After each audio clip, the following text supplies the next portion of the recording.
Good morning, and welcome to the Kroger Company fourth quarter 2019 earnings conference call. All participants will be in listen-only mode. Should you need assistance, please signal a conference specialist by pressing the star key followed by 0. After today's presentation, there will be an opportunity to ask questions. To ask a question, you may press star then 1 on your telephone keypad. To withdraw your question, please press star then 2. If you had joined the question queue previous to this moment, please press star 1 again to rejoin the queue. Please note, this event is being recorded. I would now like to turn the conference over to Rebecca Manis, Director, Investor Relations. Please go ahead. Thank you, Gary. Good morning, and thank you for joining us. Before we begin, I want to remind you that today's discussion will include forward-looking statements. We want to caution you that such statements are predictions, and actual events or results can differ materially. A detailed discussion of the many factors that we believe may have a material effect on our business on an ongoing basis is contained in our SEC filings, but Kroger assumes no obligation to update that information. Both our fourth quarter press release and our prepared remarks from this conference call will be available on our website at ir.kroger.com. After our prepared remarks, we look forward to taking your questions. In order to cover a broad range of topics for as many of you as we can, we ask that you please limit yourself to one question and one follow-up question if necessary. I will now turn the call over to Kroger's Chairman and Chief Executive Officer, Rodney McMullen. Thank you, Rebecca. Good morning, everyone, and thank you for joining us. With me to review Kroger's fourth quarter and 2019 fiscal year results is Chief Financial Officer Gary Millerchip. We were pleased with our 2019 results and improving trends in our supermarket business. As a result of our customer obsession and renewed intensity around operational excellence, we delivered on our commitments for identical sales without fuel, adjusted FIFO operating profit, cost savings, and delivered over $100 million of incremental operating profit through alternative profit streams in 2019. For the full year 2019, we delivered on the total shareholder return, or TSR model, that we outlined at our Investor Day and are positioned to deliver on our TSR model of the future. We are using the power of Kroger's stable and growing supermarket business to create meaningful incremental operating profit through the alternative profit stream businesses, positioning our business for long-term growth that generates consistently attractive total shareholder returns.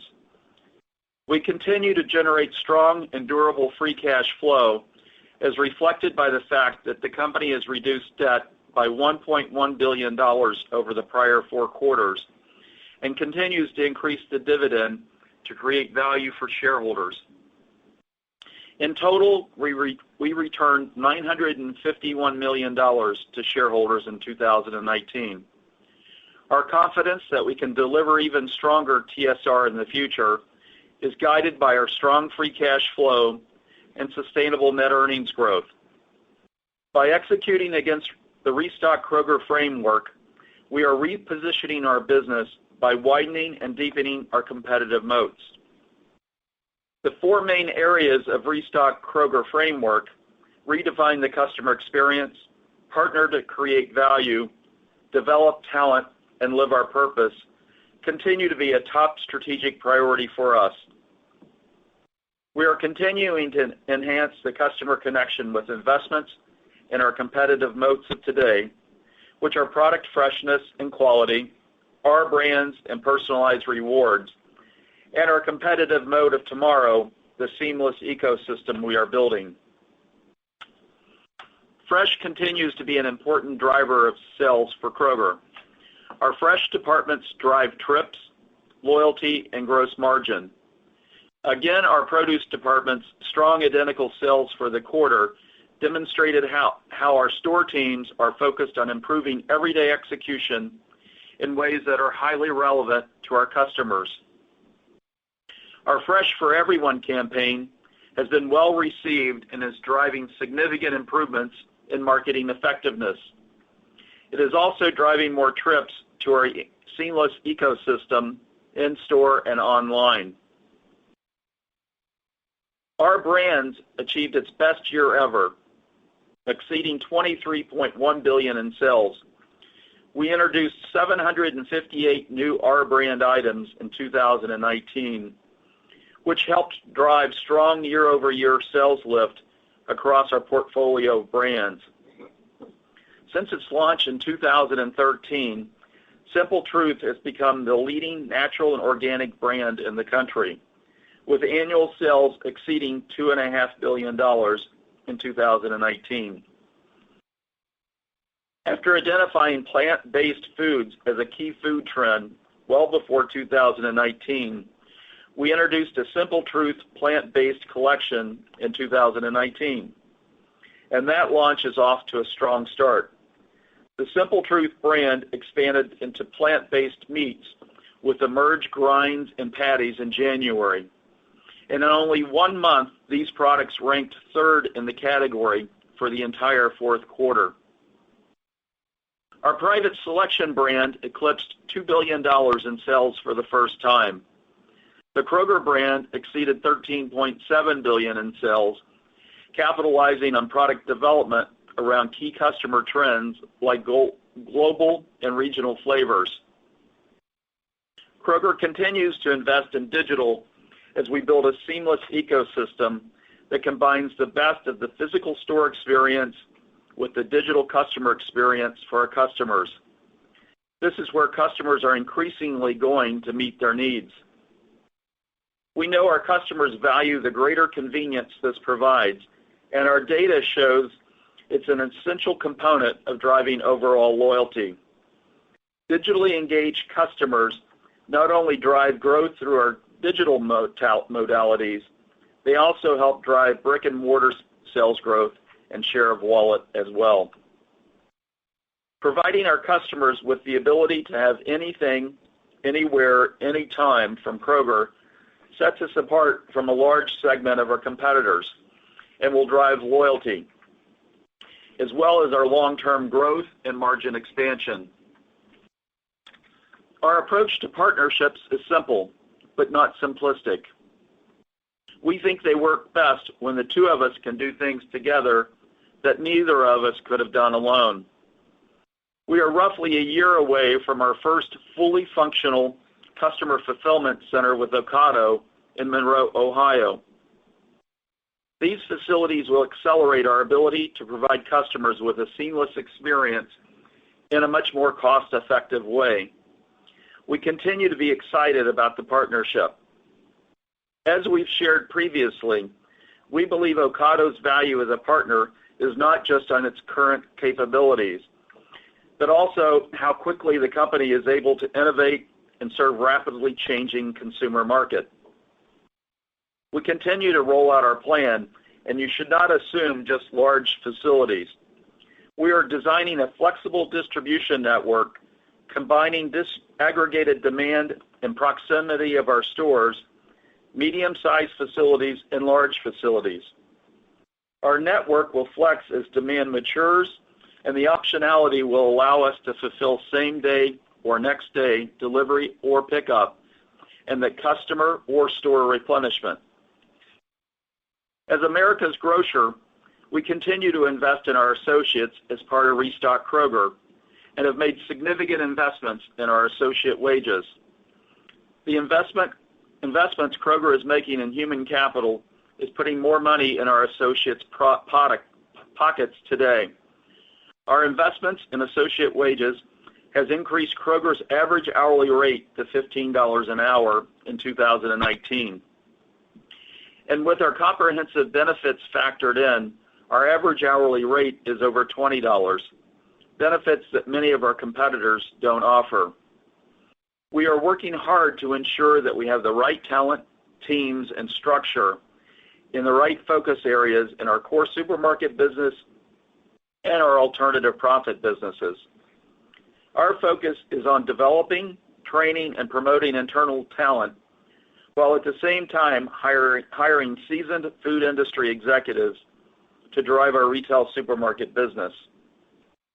In addition to investing in American workers and communities, Kroger is also leading the effort to end hunger in the places we call home and eliminate all waste across the company through our award-winning Zero Hunger, Zero Waste social impact plan.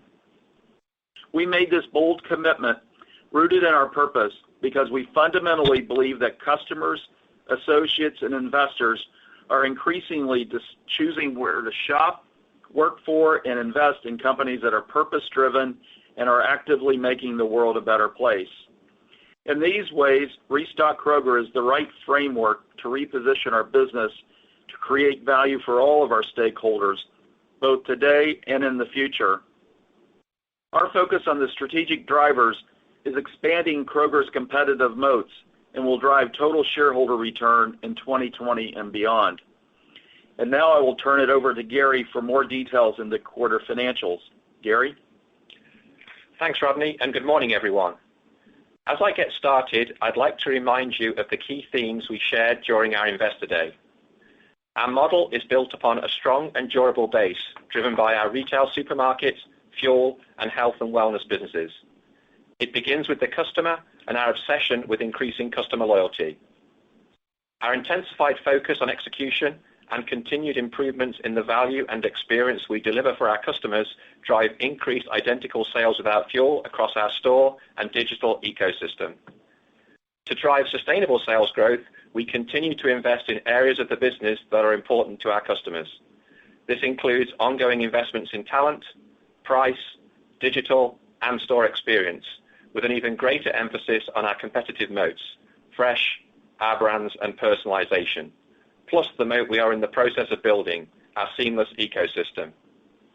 We also committed to be very deliberate in balancing these investments with disciplined execution of cost savings that simplify our business. Our full year 2019 results demonstrated clear progress towards delivering on this model and generating consistently strong and attractive total shareholder returns. Identical sales without fuel grew 2% in 2019. While first quarter results came in below our identical sales guidance range, the balance of the year came in at the top end of our guidance at 2.25%.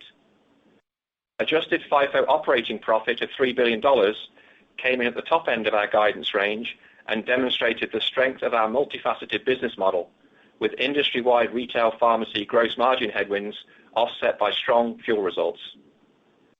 We demonstrated financial discipline by balancing investments in our customers, associates, and the development of our seamless ecosystem with significant cost savings.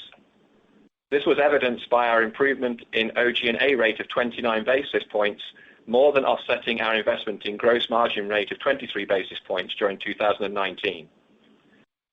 We achieved over $1 billion of cost savings in 2019, on top of the $1 billion of savings in 2018.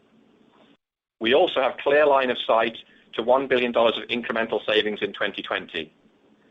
These savings are being achieved through improved productivity and automation, elimination of waste, improved sourcing of goods for sale and goods not for resale, and administrative efficiencies.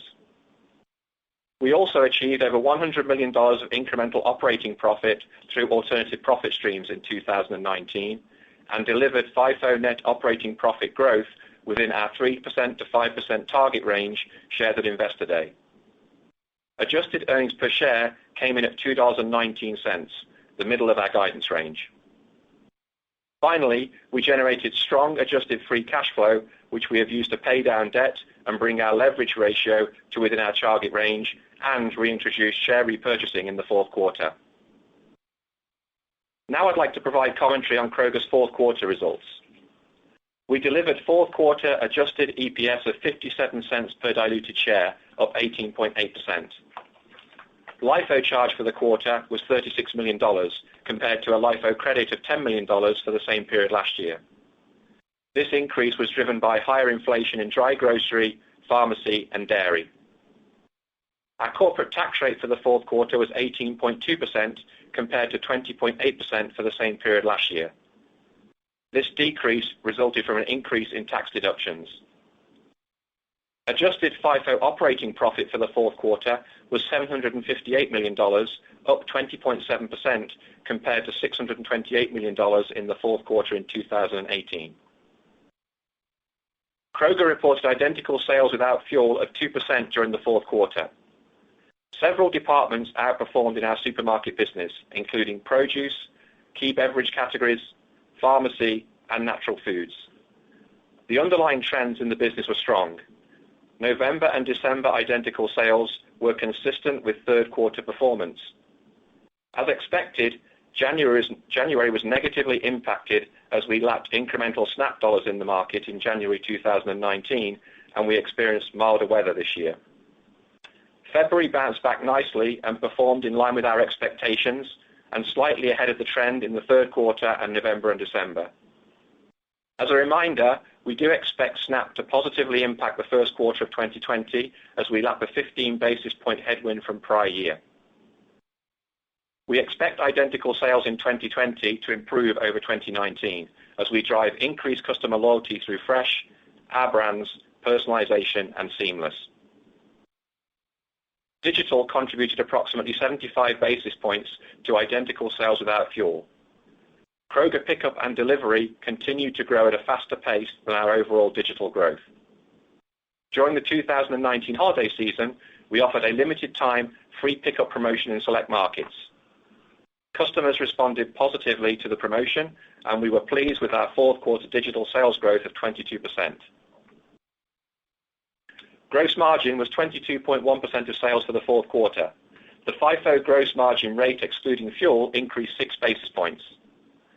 This increase resulted from improvements in cost of goods, accelerated alternative profit streams, and cycling of investments in the fourth quarter of 2018, partially offset by investments in price and personalization, continued industry-wide lower gross margin rates in pharmacy, and growth in the specialty pharmacy business. Our associates continue to do an impressive job managing shrink, which improved in the fourth quarter compared to last year. This represents the 10th consecutive quarter of year-over-year shrink rate improvement.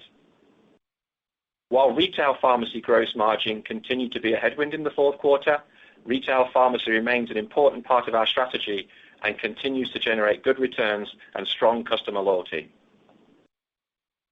OG&A cost as a rate of sales, excluding fuel and adjustment items, decreased 79 basis points in the quarter. Part of this was due to cycling of investments in OG&A made in the fourth quarter of 2018, plus broad-based improvements in Restock Kroger savings initiatives. We were pleased with our ability to deliver OG&A improvement above the level of gross margin investment as a rate of sales in 2019, and we expect that balance to continue in 2020.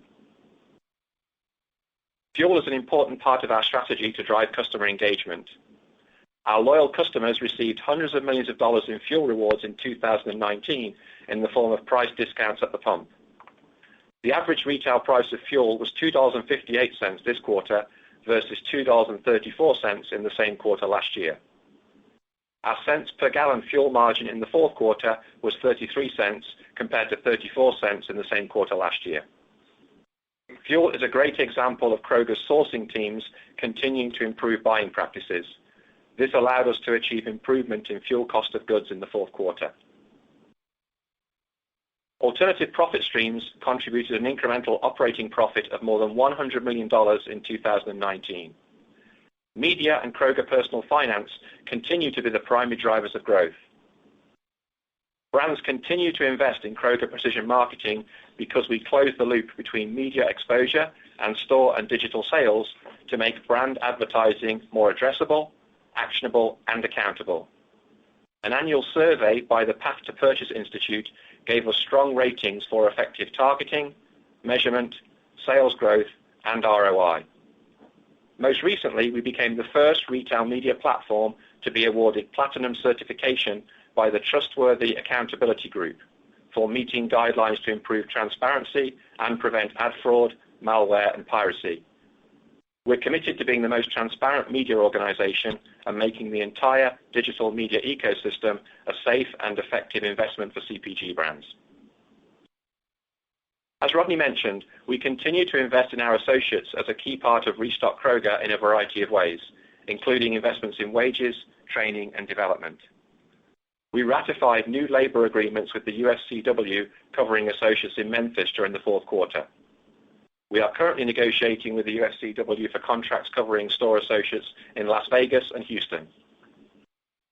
Looking ahead, we have several major negotiations in 2020, including contracts with UFCW for store associates in Dallas, Food for Less associates in Southern California, and Fry's associates in Arizona. Our objective in every negotiation is to find a fair and reasonable balance between competitive costs and compensation packages that provide solid wages, good quality affordable health care, and retirement benefits for our associates. We strive to make our overall benefit package relevant to today's associates. Our financial results continue to be pressured by healthcare and pension costs, which some of our competitors do not face. We continue to communicate with our local unions and the international unions, which represent many of our associates, on the importance of growing our business in a profitable way, which will help us create more jobs and career opportunities and enhance job security for our associates. We continue to generate strong free cash flow and are being very disciplined in how we deploy it to deliver strong and attractive total shareholder returns. We are committed to investing in the business to drive profitable growth, maintain our current investment-grade debt rating, and return excess free cash to investors via share repurchases and a growing dividend. In 2019, Kroger reduced our net total debt by $1.1 billion, bringing our net total debt to adjusted EBITDA within our target range. We also returned $486 million to shareholders in dividends and repurchased $400 million of shares in the fourth quarter of 2019 under our $1 billion board authorization. At our Investor Day, we committed to continue to apply a rigorous and disciplined approach to capital management, and we are focused on ensuring our capital projects deliver strong returns. Consistent with our approach in 2019, the majority of our investments in 2020 will be allocated to driving profitable sales growth, improving productivity, and building out our supply chain and seamless ecosystem. We also committed to effectively manage our portfolio of assets to improve ROIC over time. As part of our review process in the fourth quarter, we recognized an impairment charge relating to the planned closing of 35 stores across the footprint in 2020. This is reflected in the $52 million of transformation costs recognized during the fourth quarter. As we have shared with you previously, Kroger made the decision to divest our interest in Lucky's Market in the third quarter of 2019, and we took the appropriate impairment charge based on the information available at that time. Subsequently, the decision was made by Lucky's Market to file for bankruptcy in January, which led us to fully write off the value of our investment and deconsolidate Lucky's Market from our consolidated financial statements. This resulted in a non-cash charge of $174 million in the fourth quarter. Kroger maintains liabilities associated with certain property-related guarantees that will result in Kroger making payments to settle these over time. These items have no effect on net earnings per diluted share or adjusted free cash flow guidance for 2020. Turning now to guidance for 2020, building on our momentum in 2019, we continue to expect identical sales without fuel of greater than 2.25%.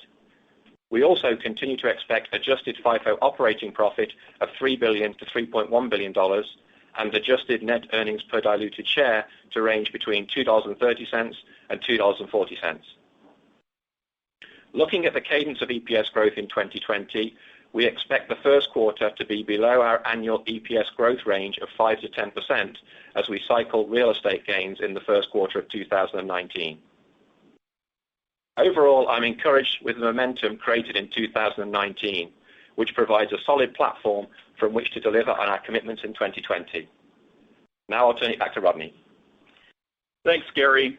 Before we invite your questions, I'd like to say a few words about the coronavirus.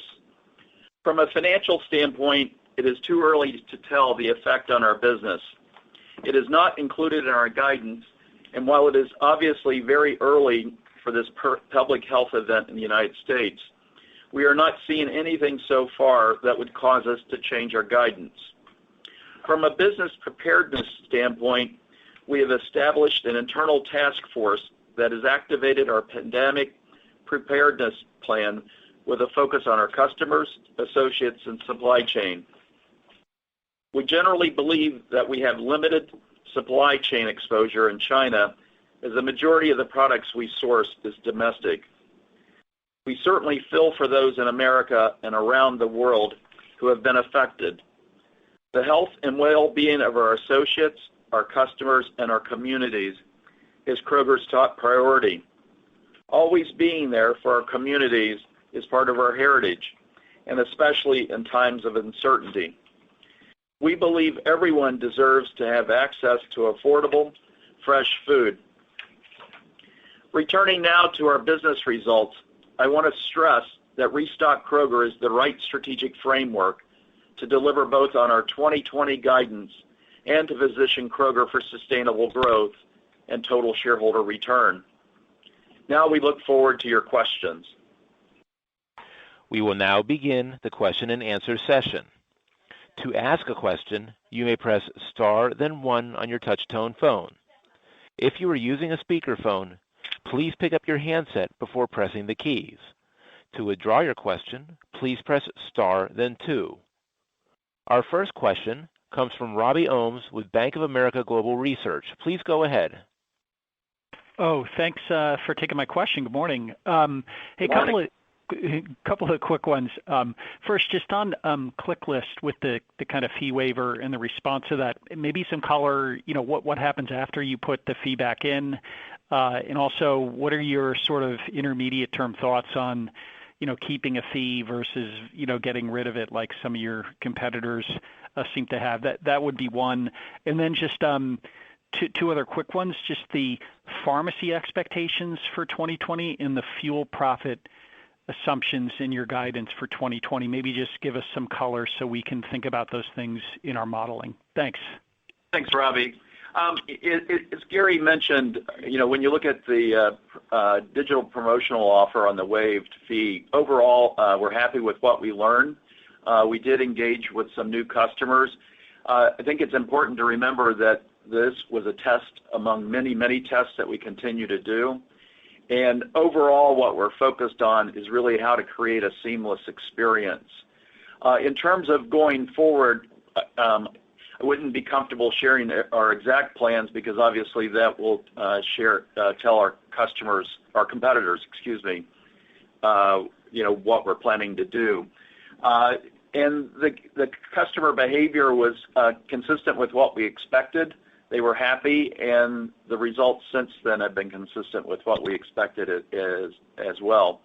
And overall, I think it's always important to remember what we're really trying to do is build out a seamless experience, and what we find is the better job we do on creating that seamless experience creates a deeper and deeper loyalty strategy. In terms of pharmacy expectations and fuel, Gary, I'll let you answer both of those. Sure. Thanks, Rodney. Thanks for the question, Robbie. So, as you think about the model for 2020, I'll maybe refer back a little bit to some of the things that we talked about at Investor Day. We very much look at the overall customer ecosystem across our food and grocery business, our retail pharmacy business, and also the fuel business as an overall, how do we manage those multifaceted parts of the model? And I think as you look at our performance in 2019, as I said in some of the prepared comments, we feel like it's a really good demonstration of how we're managing that model where really the pharmacy headwinds that we saw in 2019 were fully offset by the fuel benefits that we saw, and then the sort of foundational food and grocery business was pretty stable within that environment.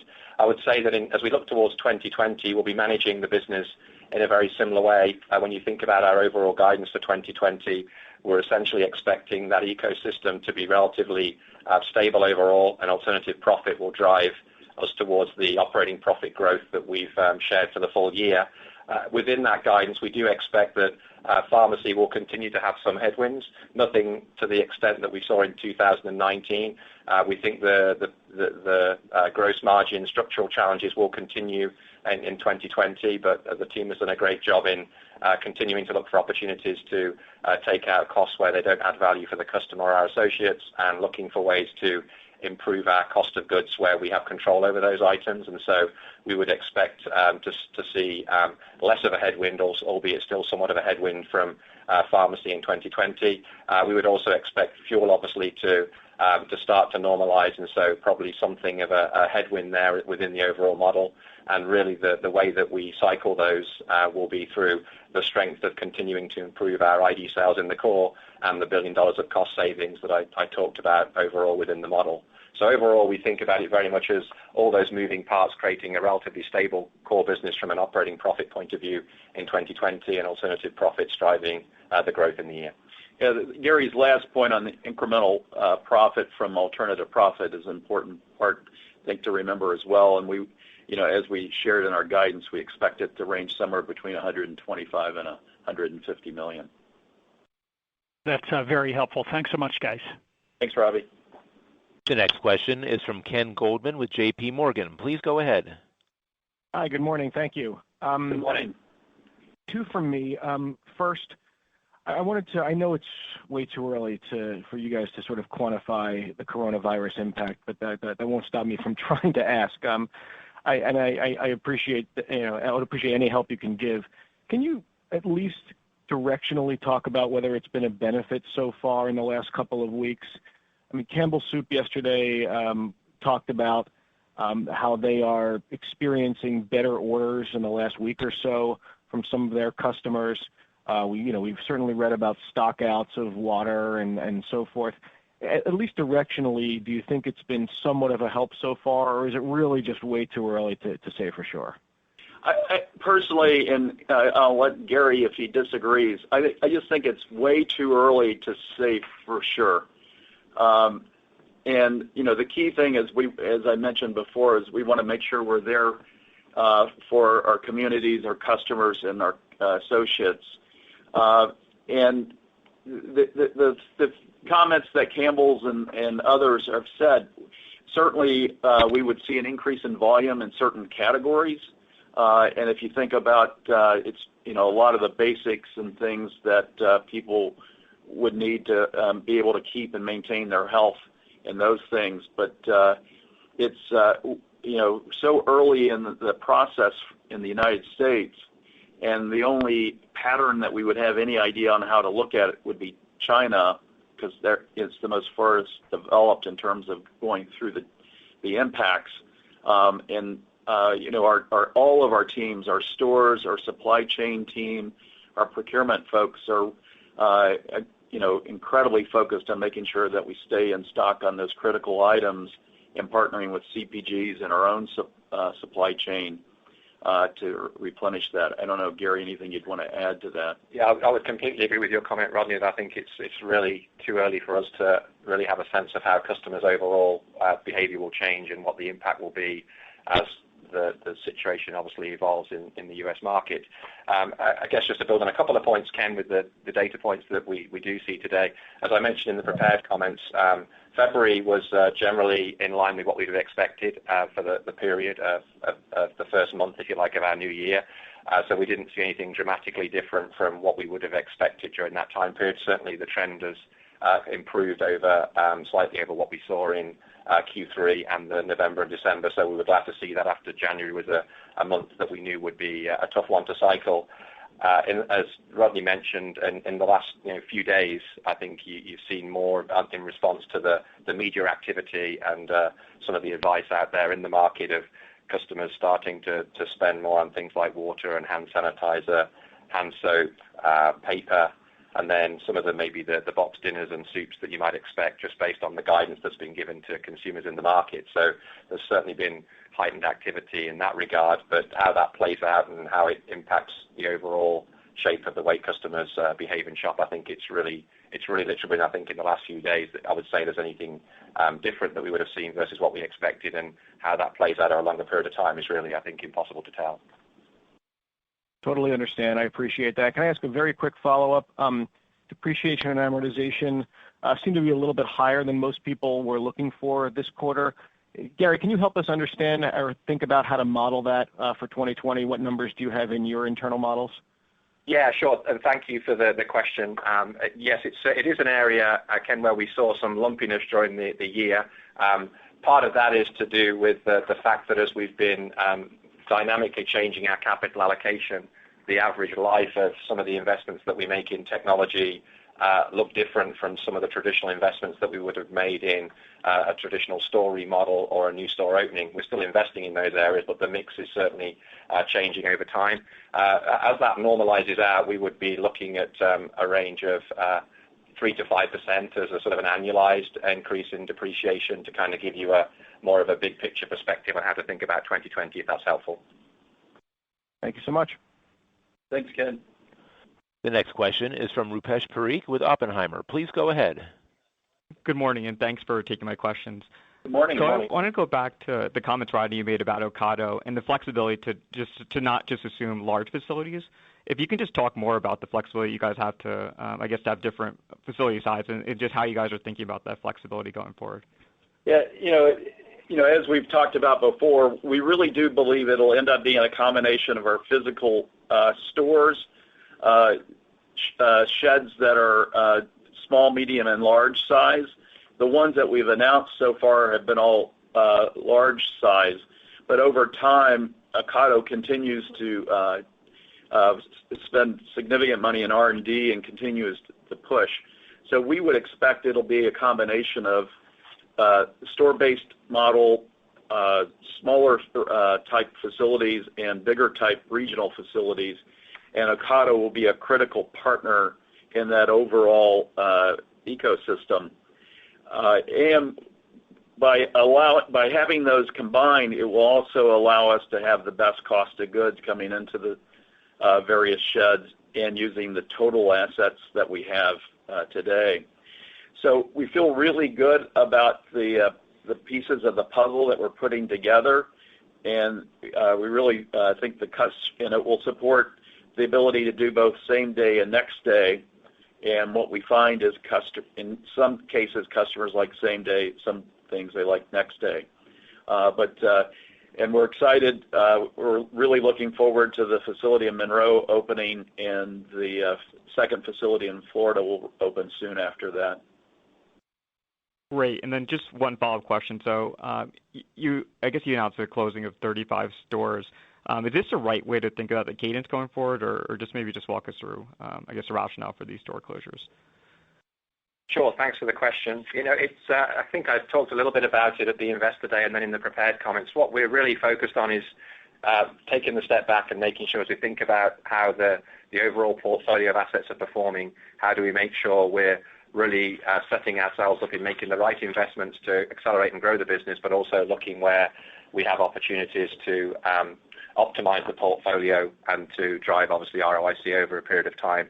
I would say that this is very much a sort of a standalone review that we've taken a step back and said, look at stores where in the average, to give you some context around it, the average store age is about 28 years old. So these are, in many cases, older stores.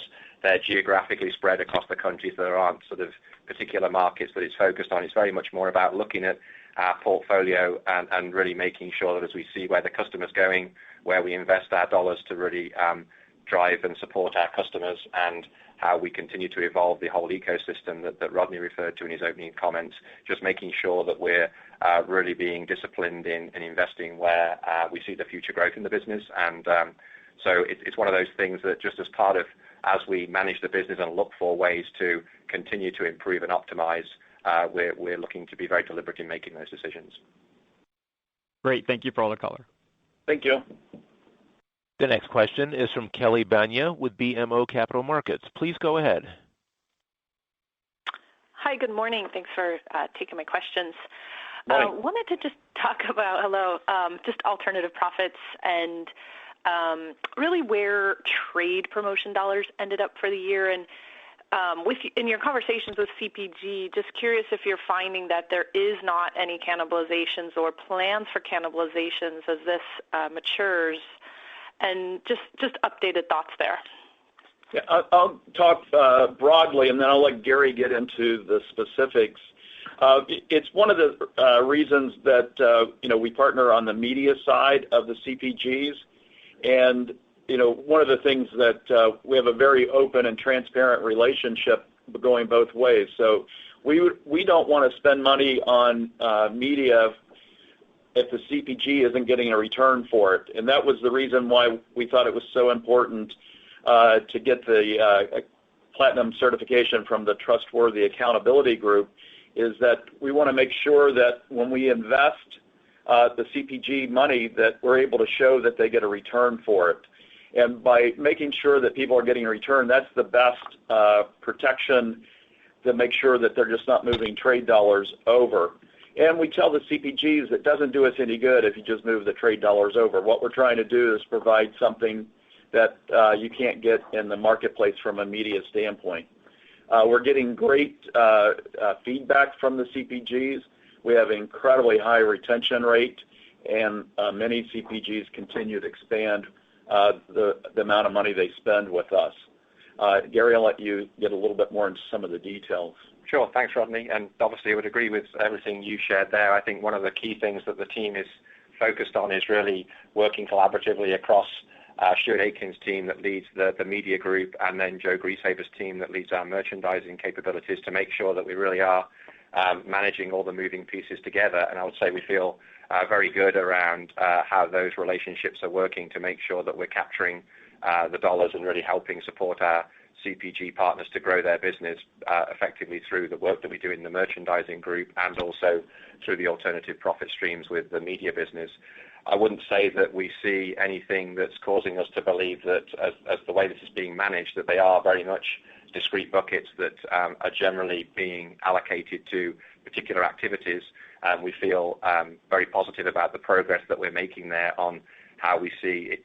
I would probably characterize it as how we see it show up in cost of goods and how it flows through to the gross margin. I would say it's one of the reasons that we called it out in the quarter earnings release of, we certainly continue to invest in price and personalization for our customers, but the combination of cost of goods benefits and alternative profit streams fully offset that in terms of the impact on gross margin, and part of the reason why we were able to see a solid performance on gross margin during the quarter.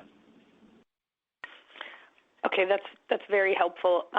And maybe just since we were on gross margin a little bit, maybe just another question on pharmacy. So sounds like the headwind there should moderate a little bit from last year as we look into 2020. But what is your long-term expectation there? Does this ever go away, or is this kind of the new norm? I think certainly our assumption in the model is that we expect continue to see pressure in certain parts of the way the pharmacy business is structured. Our focus is on really making sure that we're continuing to improve our operation in a way that ensures that, in addition to all the great things that our pharmacy business does for us today around driving overall customer loyalty and delivering a great experience in the store for customers, that we continue to evolve the way we think about the business model. I mentioned some of the things in one of the earlier comments around how we're taking cost out of the model where that makes sense and doesn't create value for our associates working in that part of the business or for our customers. We've launched a number of new services like the Kroger pharmacy program that allows us to be able to deliver more value for the customer, but also to be able to influence more of the dynamics of how the profitability works in the marketplace, and to really deliver more value for customers through that program. And then I think the third piece that we talked a little bit about, I think on a previous call, is we truly believe that the power of our data and the overall relationship that we have with the customer potentially opens up opportunities to develop new revenue streams in connecting food to how we deliver our health and wellness services in the store. So thinking about the trend towards food as medicine, and how can we connect those relationships even more clearly to help our customers live and eat more healthily where they want to do that, but also to connect into the healthcare system and helping to take out some of the cost and complexity in that model and generate new revenue streams. Yeah, we are actively testing where food is actually written under a prescription and helping people live healthier. And when you look at all of that together, we continue to have great script count growth as well. And we really think it's our pharmacy teams and their connections with the patients that's creating that deeper relationship. And as Gary mentioned, when you look at the overall ecosystem, half of healthcare costs can be affected by the way people eat. And we really believe with our data, we have the right to help people eat better. Thank you. Thanks. The next question is from Edward Kelly with Wells Fargo. Please go ahead. Yeah, hi. Good afternoon, guys. And solid quarter. My question around, my real question for you is Rodney, if we take a step back and just assess the last year and the evolution of the state of the business, your stock's gone from $30 to $20 back to $30. This quarter was a good quarter, right? FIFO EBIT, even if you back out the one-time, the benefits of one-time laps, was up, right, despite a tough fuel lap. But you had some tough quarters in core grocery. I guess, have you finally turned the corner here? What level of confidence do you have? I'm just kind of curious as to your big picture thoughts on sort of like the last year, how things have evolved, and your confidence level in the business and where it is right now. Thanks, Ed. If you look at overall, as we mentioned before, if you look at the momentum during the year, we felt really good about the progress on momentum during the year. And that's in terms of identical sales, and if you look at the operational execution. I think Mike and the whole team really have done a great job on those areas where we're really taking care of the customer. We continue to aggressively invest in the seamless experience, and if you look at the alternative profit, it continues to come as we expected it would. So, that's when you look at all those things together is what gave us confidence to continue to support the guidance we gave in November on EPS of $2.30 to $2.40. We expect the business to continue to generate good cash, strong free cash flow, while at the same time continuing to aggressively invest capital in the seamless experience. So, when you look at all those things together, as you know, the last 2 or 3 years, we've been working hard on transforming our fundamental business model, and we feel like we've made significant progress on that and continue to invest in the future from a digital experience. So we're excited about where we are. We're even more excited about where we're headed. Okay. And I just wanted to ask you a question about your share repo and expectations for 2020, especially Q1. I mean, Q1's your big cash flow quarter. Seems like share repo's back on. Historically, you bought a lot of stock in Q1. Just thoughts on how we should be, thinking about that in the coming years for modeling? Yeah, thanks for the question, Ed.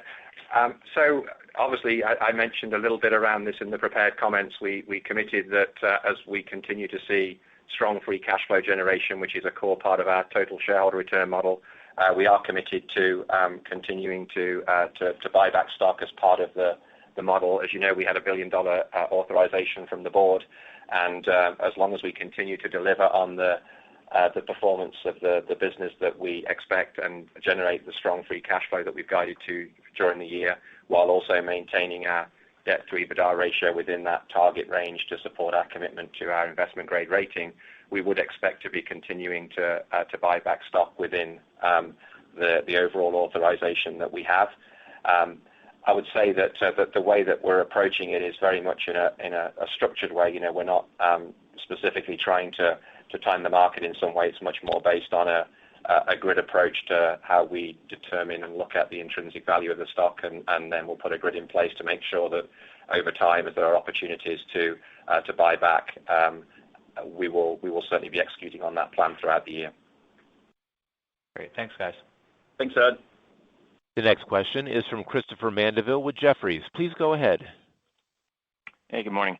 Morning. I guess as it relates to some of the expense control measures found within Restock, can you flesh those out a little bit more specifically? How much of this is related to possibly some headcount reductions at the store level or even some reductions in store hours for that matter?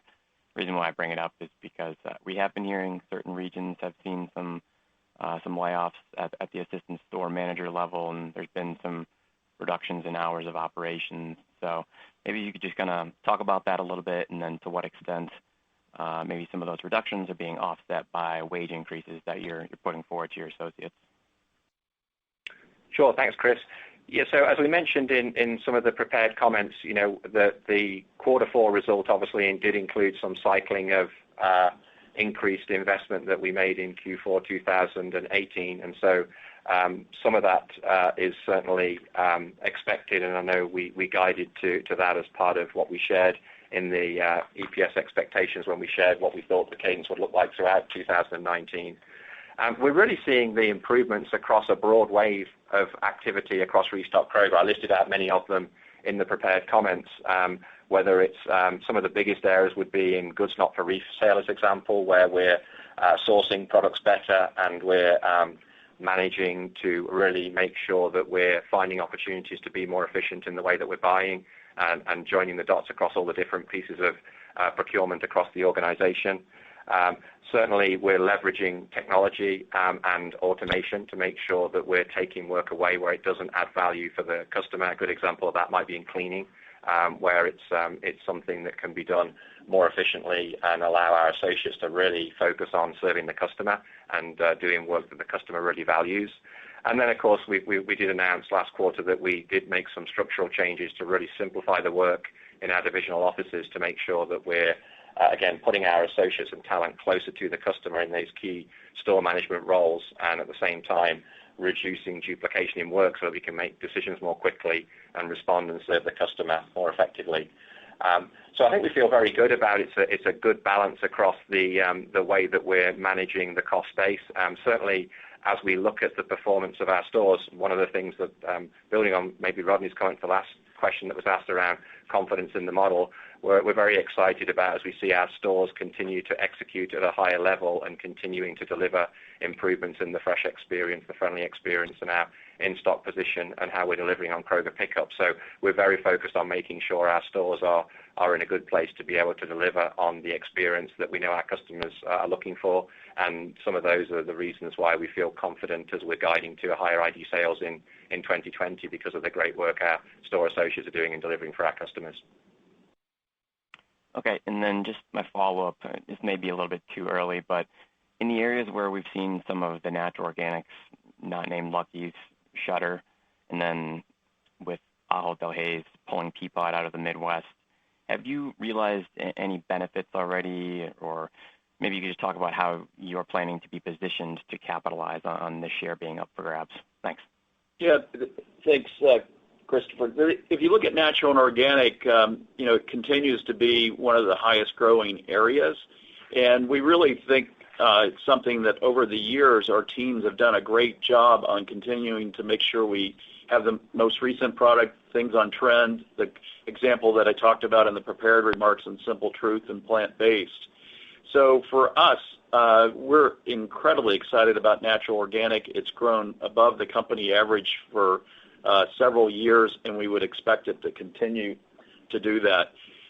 Anytime market share becomes available, we're going to fight for making sure that we get our fair share plus some, and we certainly feel good about what we're getting, and we'll continue to focus on taking care of our customers, because when our associates are able to take care of the customers, it turns out really well. Thanks. The next question? The next question is from Simeon Gutman with Morgan Stanley. Please go ahead. Thanks. Good morning, everyone. Hey, Rodney, you mentioned on the free pickup that you were pleased with some of the customer satisfaction, I think. Can you tell us, was it a reasonable assumption, or did you assume that your business would accelerate offering that feature, and was that the case? Did your overall business grow because of it? Yeah, it did pick up, and as I mentioned, we did get some new customers. Overall, it was kind of what we expected it to be, and we did it so we can continue to learn. And I think the thing that's important is at any point in time, we'll probably have 20 or 30 different types of tests going on. And the key will be identifying those tests when you put them together that create something that's not easily that a competitor can duplicate, and really create something new for the customer. One of the things that's always our strength is our incredible strength on fresh product. And our customers tell us that relative to our big traditional competitors, we score very well. And we think things like that and the service that our associates provide is equally as important. Yep, and I guess just checking on some websites, it looks like it's still being offered. I think you may have mentioned you're not going to divulge if that's your strategy, and just tied to it, Ocado broadly, and I guess it's early, but you still haven't opened the first facility yet. But do you think in this world of click and collect and delivery that this Ocado model, you could be able to offer these services for free as table stakes and still have pretty good economics on doing those type of fulfillments? Yeah, when you look at Ocado and the combination of our existing physical stores, we think we'll be able to offer the customer an incredible customer experience and convenience based on what they want. The fee part isn't the major driver of making the economics of that work or not. And whether we charge a fee or not will really depend on what's the market opportunity.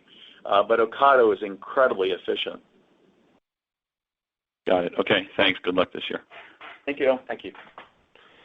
And our final question today is from John Heinbockel with Guggenheim Securities. Please go ahead. Hey, Rodney, if you think about the $1 billion of cost saves, right, and the core business ex alternative profit being flat, so that you think about that $1 billion going to cover normal inflation in OG&A and then investments in the business. Would you think that would be a 50-50 split in terms of how that $1 billion gets spent? And then do you think there's another $1 billion, more or less in 2021? Let's see. I'm trying to do the math in my head as you were asking the question. If you look, we would certainly believe there's opportunities in 2021. We really haven't done the in-depth analysis to be able to say what do I think the specific number is. One of the things that I think is interesting on cost saves and process changes, the more we learn how to do it, the more that we find. So we would be very excited about continuing to identify opportunities to simplify our business and take complication out, which every time we do, it saves money. In terms of, I don't know that we would say 50-50. I guess what we're looking to do is making sure that we deliver the TSR that we outlined in November at our investor meeting, and the cost saves along with our continued improvement from our seamless customer experience in terms of that becoming a bigger tailwind. All of that together is what allows us to be confident and make the commitments we did on TSR. I don't know, Gary, any specifics that you would want to add? No, I would agree with your points, Rodney. I think in terms of the cost savings, as you mentioned it, for me, many of the opportunities that we still see out there are around how we can continue to use technology more effectively and really simplify the design of the work to make it easier for our associates to be successful in the role. And that often means, as you know, John, is that we're often reinvesting then in other areas of the store experience or the digital experience, so that net it doesn't necessarily translate through to a total saving in cost, because what we're often doing is redeploying those savings into new ways to either improve the experience or to meet the customer where they're at. So it is back to Rodney's comment on the what's inflation versus what's incremental. It's a little bit more difficult as the worlds get blurrier around, what are the minimum expectations of the customer and where are things like average wage going in the marketplace. And then just lastly, maybe just talk to how the Walgreens partnership is ramping up on the procurement side. And does that become a much bigger driver of part of that $1 billion later this year and even bigger next year? Yeah, thanks for the question, John. That's a good call. Actually, that would be very true in the way you characterized it. So we've really just got off the ground with that part of the partnership. As you know, the retail tests that we have in market have now been going for some time, and we've been pleased with the progress there, and we continue to develop our thinking around, how to connect more deeply with the customer and fulfill on that convenient shopping experience. The group purchasing organization part of it is very much in its infancy stage. We've just started to work on where the opportunities are there, and that would certainly be part of the tailwinds into 2020 and beyond in driving more efficiency and cost savings. Thank you. Thanks, John. As always, before we end today's call, I'd like to share a few final comments directed to our associates and how we live our purpose every day.